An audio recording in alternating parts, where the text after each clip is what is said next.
All right, so having the handguard here, if I go to lock, I spin the handlebar to the left, all the way to lock, the handguard will actually hit, just really lightly hit the ABS off button. So I'm gonna have to move this. So what I'm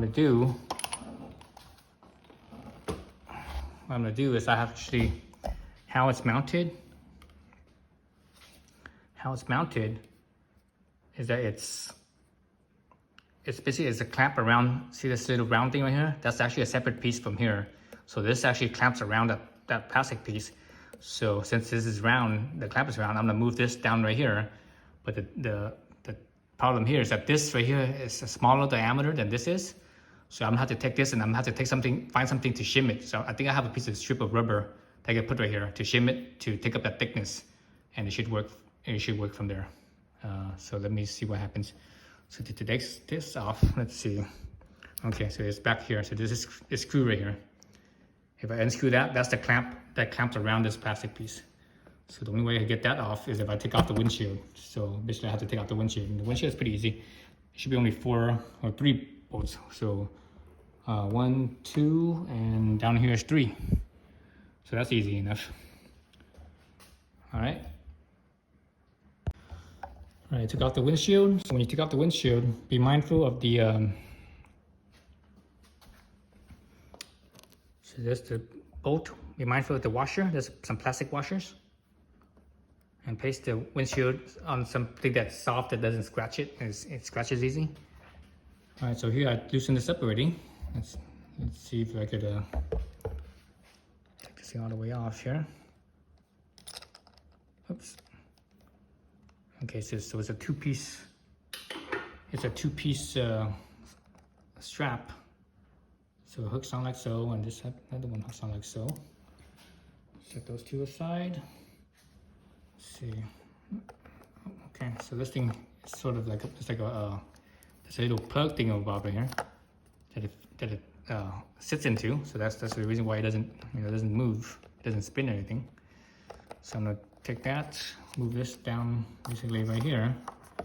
So I need to get some strips of rubber and basically shim it down right here with the rubber, and that way it'll be out of the way. And hopefully that should work. I could actually take this off too. There's a little bolt back here, right there. It looks like a 5mm maybe, Allen. And that should remove this as well, but I'm not gonna do that because my handguard barely, just slightly touches here, not too bad. So it won't touch this because that's, the difference right there is almost an inch. So let me look for a rubber piece I could shim it, and hopefully that will work. All right, so I attached the ABS off switch down on the bottom here, and you see here I used a very thick shim. Basically, it was this right here. I actually had to trim this down with the utility knife.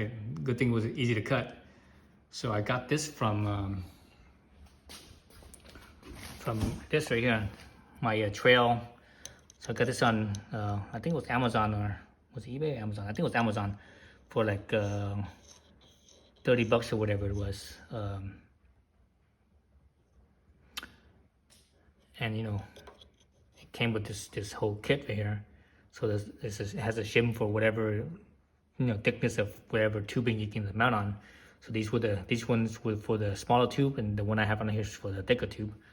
So anyway, so that's what I used, and it seems to work pretty good. It doesn't really, I mean, if I physically push it more, it could move, but the way it is right now, it should be fine. Let's see, I could go all the way to lock, and there's still, not quite a 1/4 inch, but close to a 1/4 inch of space right in there. You can see that right there.